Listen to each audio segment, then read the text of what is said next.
And of course, with the good water, you all have very good taufifa, right? So later I will go and eat taufifa before I go back to KL. So, who was here last year for the same event in the hotel? I think I recognize your three faces, especially the ladies sitting behind that. You were here last year, right? Yeah. So good. Welcome back. And this year is another round of GSK pharmacy event. So the topic for today, as you know, will be studying allergic rhinitis. And we have Dr. Sundram here to elaborate more on skin diseases. And then after lunch, we will continue with respiratory topic. Okay, so for allergic rhinitis,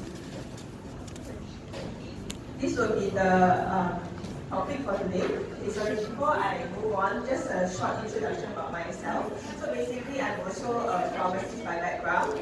Yeah, so I used to work in the hospital setting in Senam Hospital before joining GSK as a drug safety associate, and then after that, I moved to medical to head the therapy area of respiratory and allergy. So the topic for today, the outline overview for today is basically just touching a bit on epidemiology and burden, guideline and control, all the treatments available, device and preferences, and also what's the benefits of utilizing burden. So as most of you may already know that fluticasone is actually what we have, what is the active ingredient in allergies, right?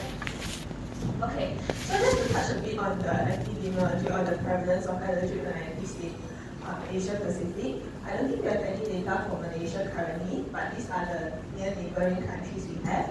And as you can see in the right side of the table, far right, you can see that the average prevalence of allergic rhinitis is about, maybe I would say, at least 20% of the population, right? So as you know, Malaysia has about 30 million people. So 30 million people, 20% of the population is about 6 million people having allergic rhinitis in Malaysia. Yeah. So what is the burden of allergic rhinitis? Basically, there's a large allergic rhinitis population that is undiagnosed and suboptimally treated, and awareness is needed to be raised about this condition that can be easily and effectively treated. Just a show of hands. Actually, how many of you here have allergic rhinitis yourself? Right? Yeah, so as you can see here, so there's a few people. And basically, did you get a proper diagnosis before, or you're just guessing that you have? No proper diagnosis. You got a proper diagnosis? Self-diagnosis. No. How about you? No, right? So basically, you kind of like self-diagnose and say that, oh, probably you have it, right? Okay, I think that's very common because why? Actually, most of the allergic patients only seek medical help when their symptoms become intolerable. So as you know, most of the symptoms is like sneezing, runny nose, blocked nose, and you think that, oh, maybe it's just normal cold, right? And I think I can bear with it, like, just sneezing, why do I need to go and see a doctor or like get a proper diagnosis? So as you can see, large majority of the allergic patients are actually self-diagnosed. You can see by the orange mark here. So in all the other countries, most of them are self-diagnosed, and then doctor comes in second, and the blue color one is basically by a nurse, physician, assistant pharmacist, or homeopathic physician. So as you can see, the blue mark is actually quite low. But we know that pharmacists are actually trained, right, to actually identify these symptoms and probably recommend appropriate treatment, as we know that in Malaysia, we actually, especially like oral antihistamines or intranasal steroids and everything are freely available for pharmacists to actually recommend, right? So on the left side, you can see that most of the allergy patients are actually self-diagnosed. And on the right side, you can see that they only seek medical help is this dark brown color when their symptoms become intolerable. When it's really bad, then you go and seek treatment. So what is the impact of persistent and intermittent allergic rhinitis on daily activities? Basically, it will impact outdoor activities, work, sleep, going out, visiting friends, and so on. So I'm sure most of you are probably aware that actually sometimes, especially those suffering from allergic rhinitis, it actually affects your sleep, right? At night, first maybe you can't breathe properly, and you can't sleep properly at night, and the next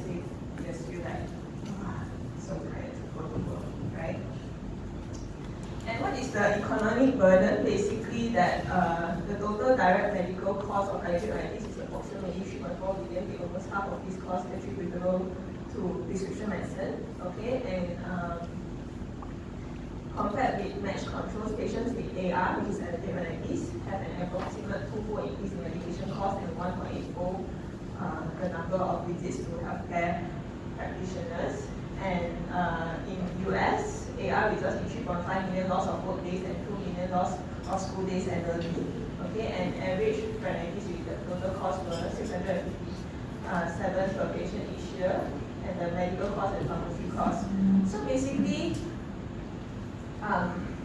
as a pharmacist, we can actually also reduce the economic burden where if we can treat and effectively at the pharmacy setting, basically the patient do not need to go to the doctor and so on, which actually can increase medical costs.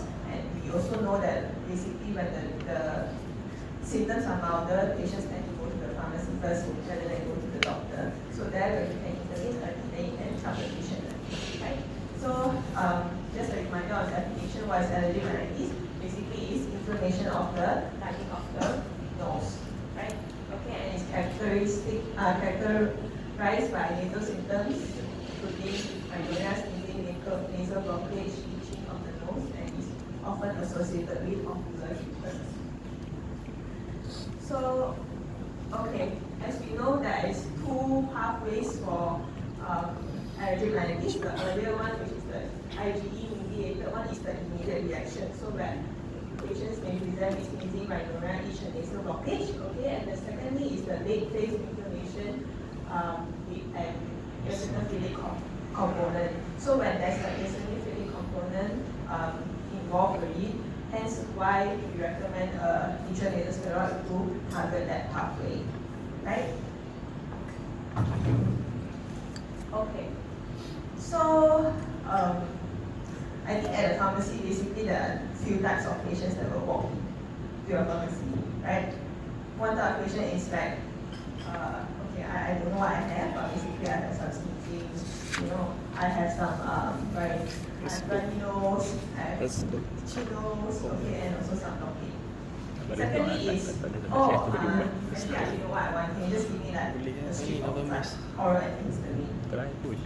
Right? Third is like, oh, I think I got allergic rhinitis, so maybe I want to use this.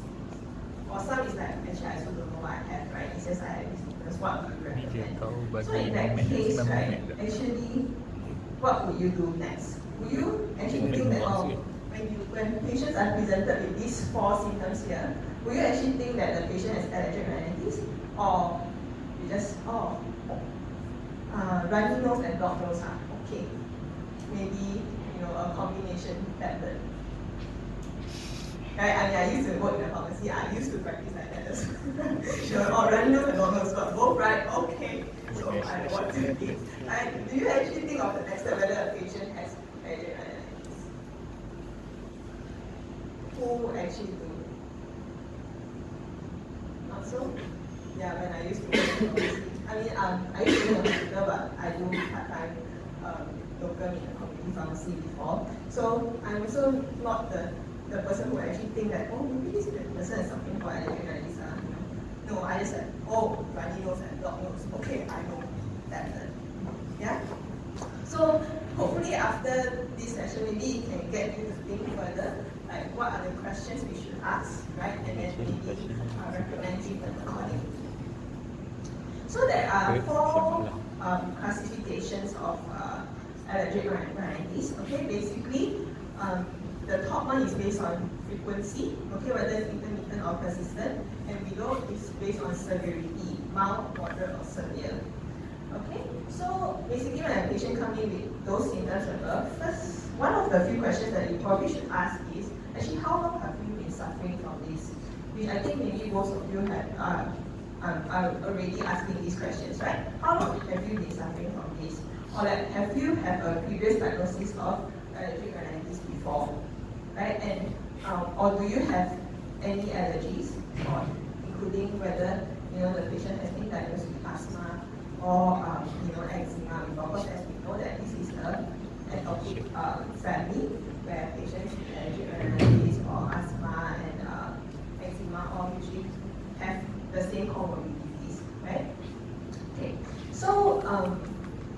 first probably you ask how long have you been suffering from these symptoms, right? If they have that form of the above.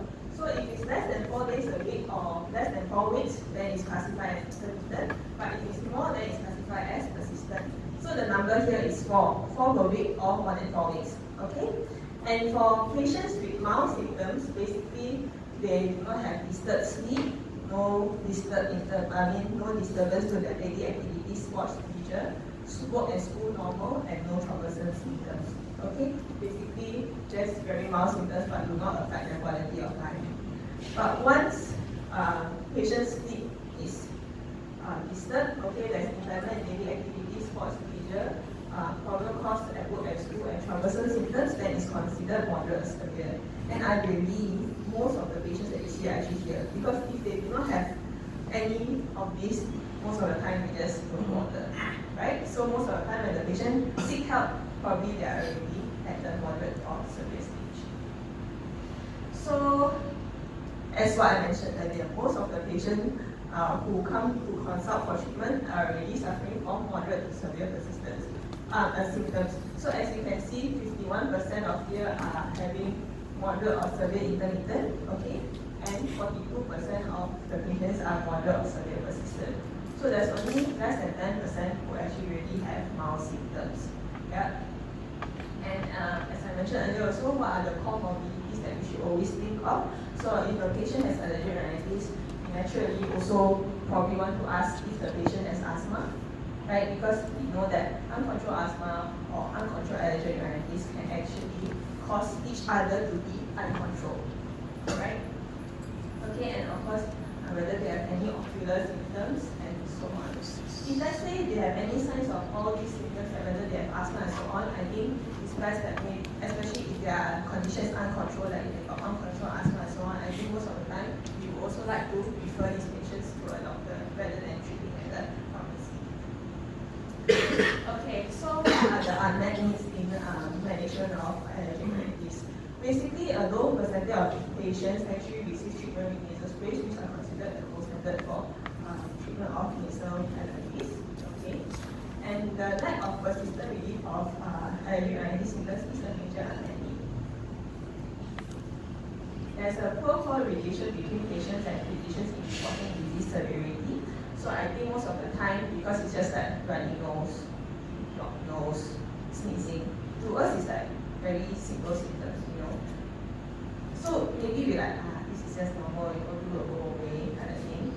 So we actually play down the severity of the symptoms. But actually, once if these symptoms actually affect your life, like your sleep and so on, it's actually considered moderate to severe. But for you, maybe you can sleep one night.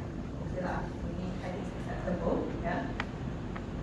So patients generally wait too long to seek medical advice, and healthcare providers do not actively screen early for allergies.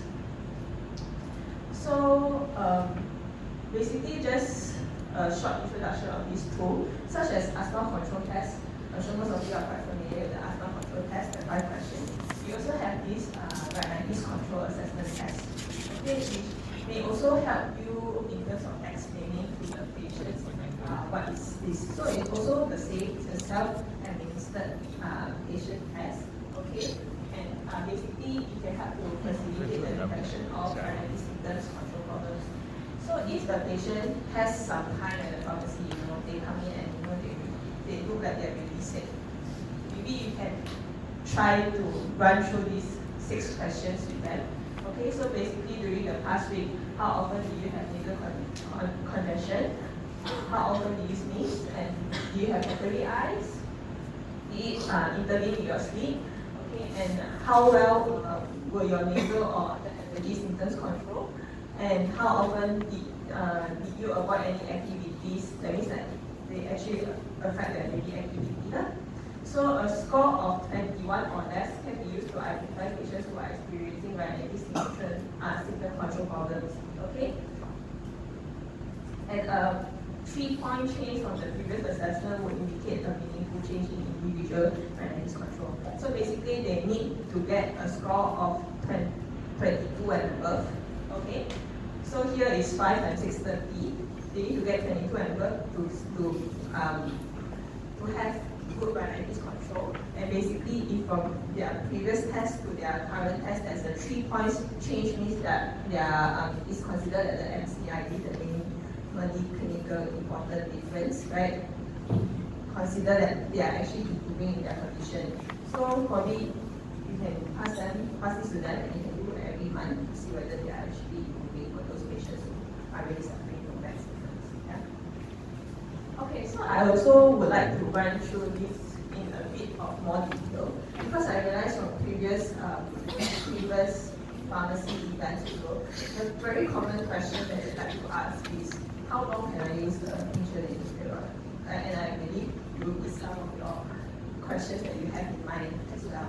So here, as you can see, as I mentioned earlier, there's a subdivide into intermittent or persistent symptoms. Okay, but probably we won't talk about intermittent because, we won't talk about mild symptoms because as we know, most of the patients that come to see you don't have mild symptoms. Okay, they are moderate to severe symptoms. So we focus on moderate and or severe symptoms. Basically, you can recommend a H1 blocker, okay, which is an oral antihistamine, okay, or intranasal H1 blocker, or intranasal corticosteroid, whichever that is available in your pharmacy, okay.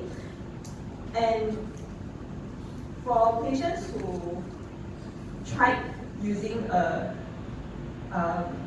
okay, maybe you usually need an oral antihistamine first, right? That one I'm sure everyone is quite comfortable in offering an oral antihistamine, right? Okay, but in the case if you actually would like to recommend an intranasal spray, what is the duration for use? Okay, basically is you can ask the patient to try it for at least a month, right? Use it every day and try it for a month. Here it says after 2 to 4 weeks. Why we say 2 to 4 weeks is because usually intranasal steroid, they take a longer time to act, right? So they need about 2 weeks to see the maximum effect. So usually by 2 weeks, the patient should be able to see some improvement. And in 2 to 4 weeks, the patient should at least come back to you or probably evaluate for themselves. If they think after 2 to 4 weeks there's no significant improvement, then they probably should go and see a doctor, right? Also, if here they also did mention moderate to severe, so review the patient after 3 to 4 weeks. If there is improvement, you can step down and continue treatment for more than a month. Step down and continue treatment means that they probably can reduce to EOD, right? Every alternate day. And then after that, so they go down themselves. And if failure, then probably it's good to refer to a doctor again. Okay? And of course, one thing that is very important to help the patient to manage their disease also is to identify what is the allergen. So if from the start they know what is the allergen, you can reduce the triggers and of course help them also, because if every day they're getting that trigger, your medication also try to help, but at the same time the trigger keep the bad, right? So very importantly is also to ask what is the allergen and hopefully they know what it is. Okay. Most of the time in Malaysia it's probably dust. And dust, so make sure that they clean their house. And I think one thing that is quite interesting also is changing their bed sheets. How often people actually change their bed sheets? Is once a month too long? Yes. Yes, definitely, yes. Is 2 weeks too long? Depends. Is it normal? 2 weeks? Yes. Yeah.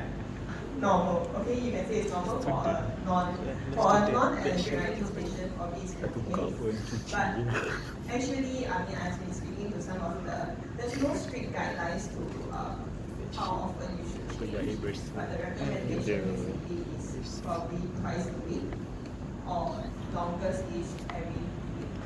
You should change that once. Yeah, because as you know, there's a lot of dust in the air, and also your body cells will shed also. Right, so the recommendation is change at least once a week. Actually, my husband also has some kind of allergic rhinitis.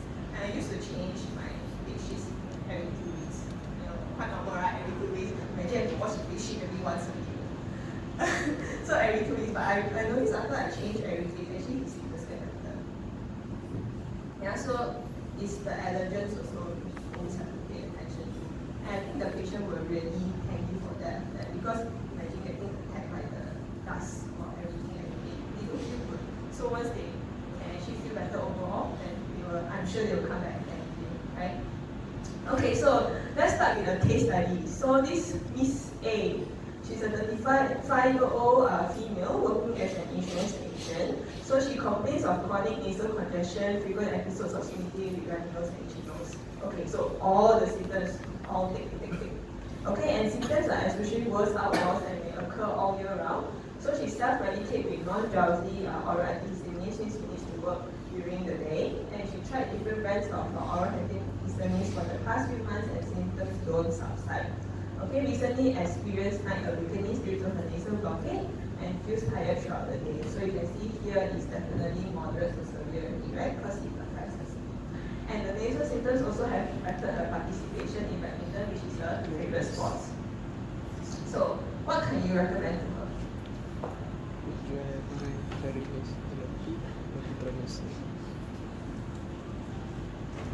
Anyone say A? You recommend RCAT too? Or maybe it's quite obvious already. You say that she cannot go for her badminton, she cannot sleep, so you know it's uncontrolled. Okay, so can just save the time and skip the RCAT too. Change her oral antihistamine to drowsy because it can improve her sleep quality. Maybe.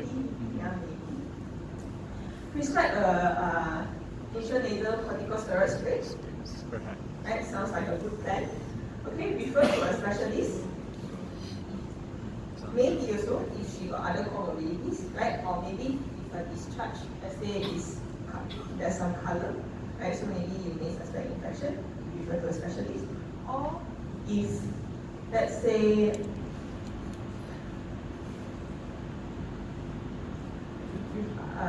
if you have unilateral discharge, also you should refer to a specialist, to a doctor like this, okay? And then continue taking her usual oral antihistamines. Can do also, but maybe you need to add on another treatment, right? Okay, so what is the effects of therapies on rhinitis symptoms? I'm not sure if you see this before, because I think last year we also showed this before, but I think it's important to know how the drug acts to actually tackle the symptoms, right? So for intranasal steroids, you can see that it's plus for most of the things, yeah? And oral antihistamine, what she is using now is of lower plus, okay, so from 3 to 2, 3 to 1, and so on. So intranasal steroid is actually a stronger treatment to address all her symptoms here. Okay, and one of the things usually why they also put together is because, as you know, intranasal steroids they take a while to act, right? So the patients may not feel the benefits so fast. So hence, recommending OAH in the meantime would be good for patients to at least get some relief from the symptoms, but intranasal steroid will keep later.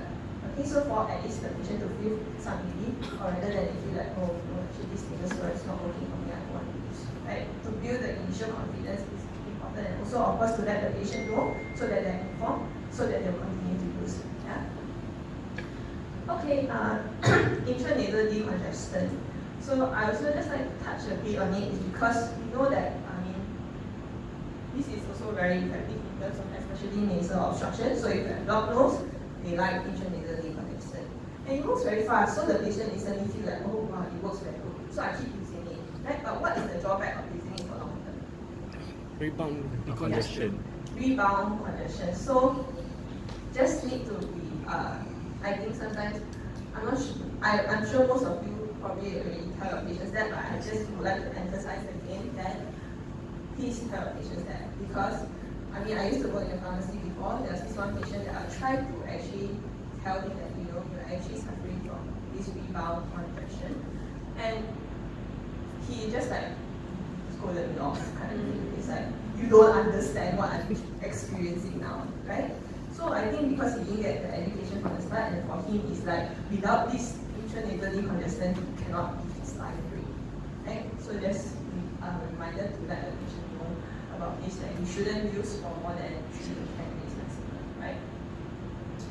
Okay, so as I mentioned earlier, the desired pharmacodynamic properties of antihistamine is that because you have rapid onset of action, okay, no likelihood of development of anaphylaxis, and long duration of action. The once daily dosing one is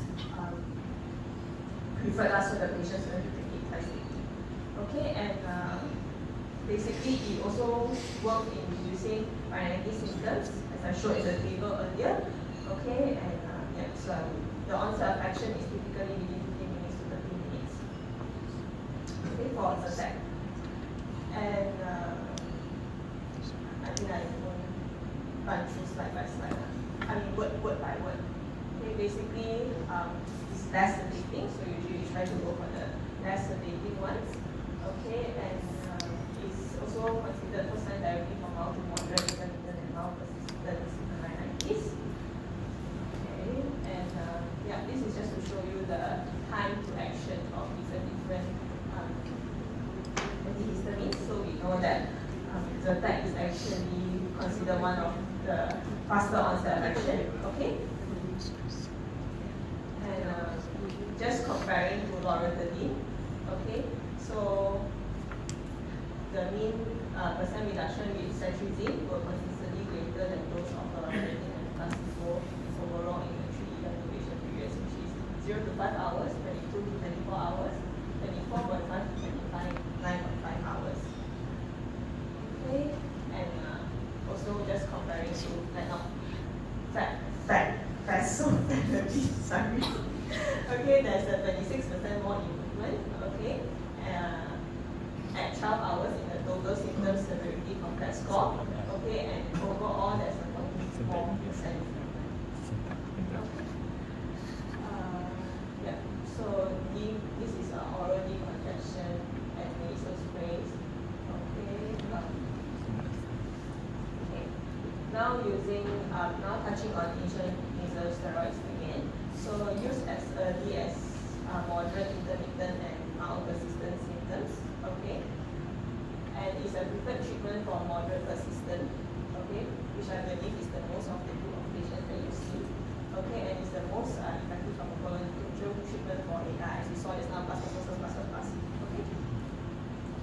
So how it works is that it actually decreases local inflammation, and it also decreases rhinorrhea by reducing the reactivity of acetylcholine receptors. Okay, so it decreases basophil and eosinophil counts, and also decrease sneezing by desensitizing irritant receptors. So this is basically how it works. It tries to reduce inflammation, acts on the eosinophil pathway, right, and reduces rhinorrhea and sneezing as well. So it's considered the most effective medication class for controlling symptoms of allergic rhinitis. Better than oral antihistamine plus the LTRA. And basically, fluticasone furoate, okay, Avamys nasal spray, as the fluticasone furoate is actually different from fluticasone propionate. Okay, as here you can see fluticasone propionate. Okay, most people may think that fluticasone, yeah, I know fluticasone, but there's actually 2 types of fluticasone. Yeah, one is fluticasone furoate, one is fluticasone propionate. So as you can see, fluticasone furoate is actually the steroid that has the highest glucocorticoid receptor affinity. Okay, so it has the highest binding affinity towards the receptor. Okay, which allows once daily dosing. Okay, and the systemic bioavailability, okay, is 0.5%, and this 0.5% is actually administered at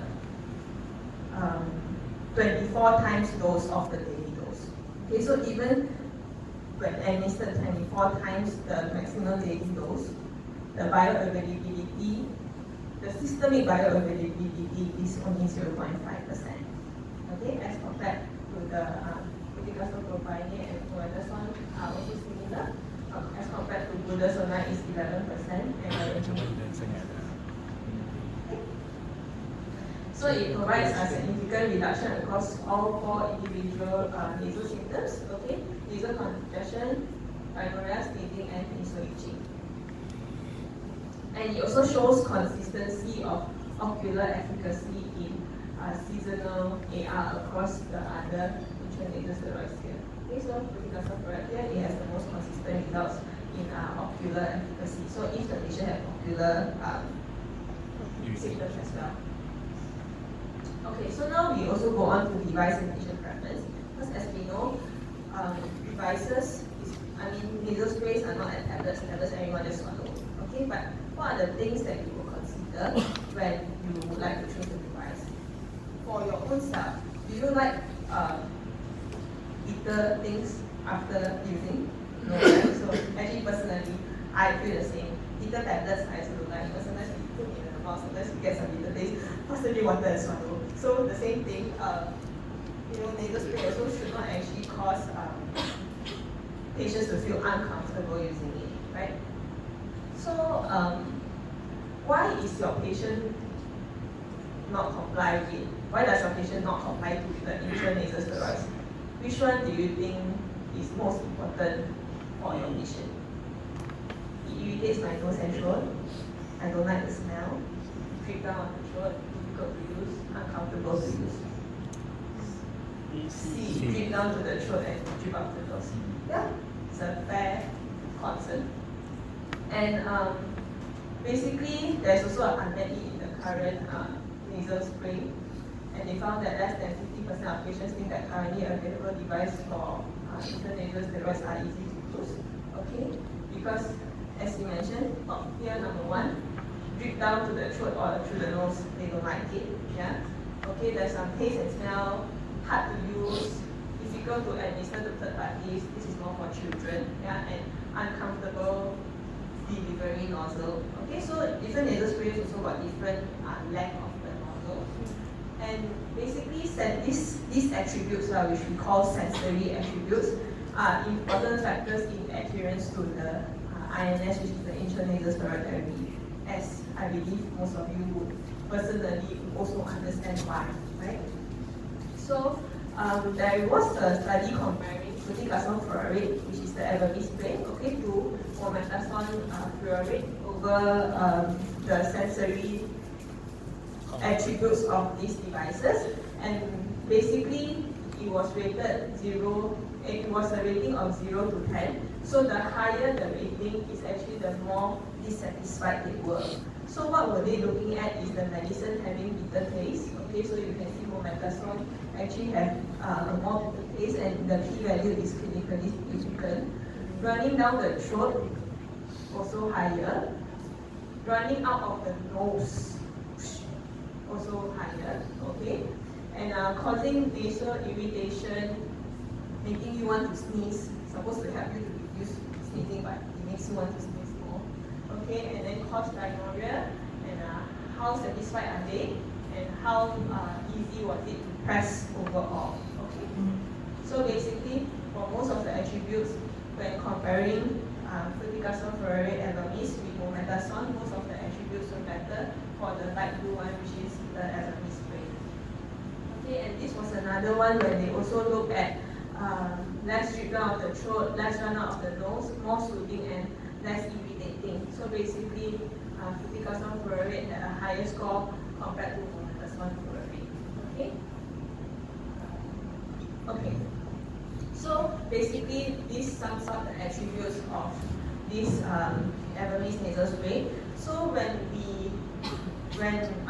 they designed this nasal spray, they actually put the patient in mind, considering all the unmet needs of the patients, right? So basically, as you say, there is drip down from the throat. Oh, sorry. I think there was one slide which shows that actually Allergic spray is less than the other nasal sprays of 50 microliter as compared to others that is 100 or even 200 microliter. So with each spray, there's actually less amount, which is 50 microliter. Okay, so hence it can help with less aftertaste and less smell, less drip down of the nose or throat, half the spray volume of other intranasal steroids, and it's a fine mist and a consistent amount each time. So regardless of the force used by the patient to press, it actually gives a consistent amount each time. Okay, as you know, that it's a site actuator nasal spray, right? So the nozzle is also shorter than the others, right? So it's comfortable for the patient to use,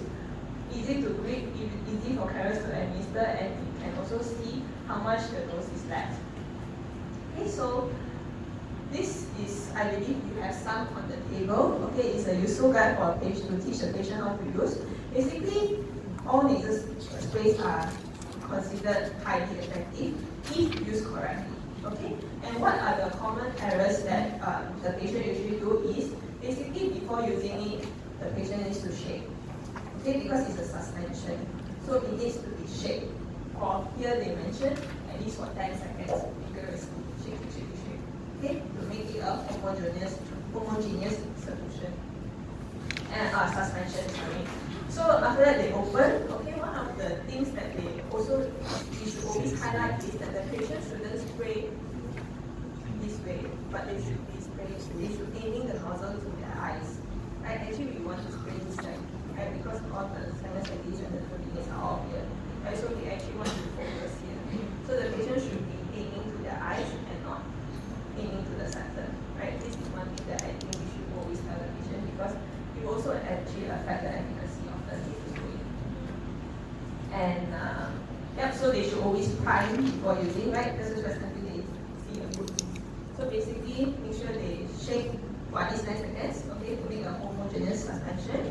And when they open it, they make sure that they prime to have a nice spray. Once it's a nice spray, make sure they aim to the eyes, okay, and not aim to the septum. And that's all for me. Yeah. Feel free to ask again.